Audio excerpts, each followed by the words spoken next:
લાગી હશે બાળકોને.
क्या भाई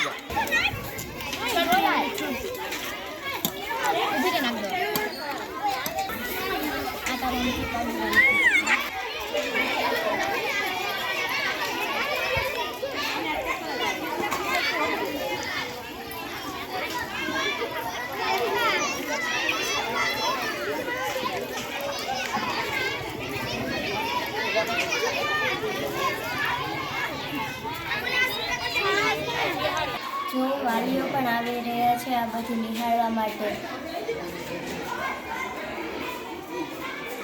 તો અમારી 7 થી 8 વાળી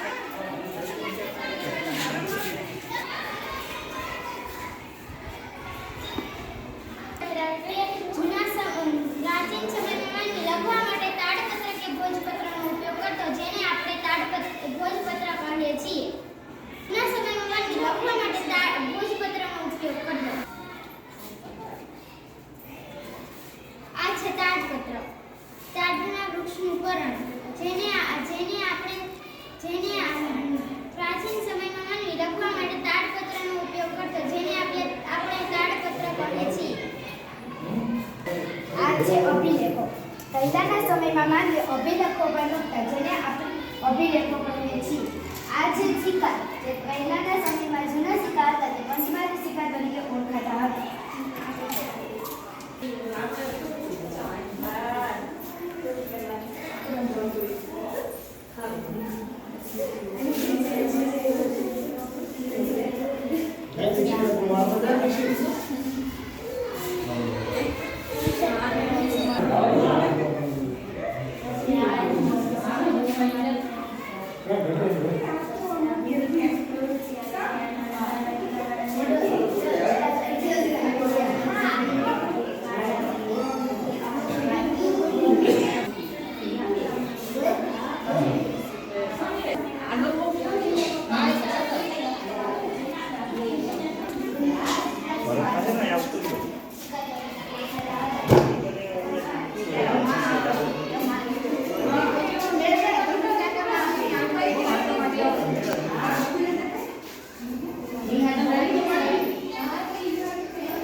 તો અત્યારે વાંધો નથી તો હવે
Thank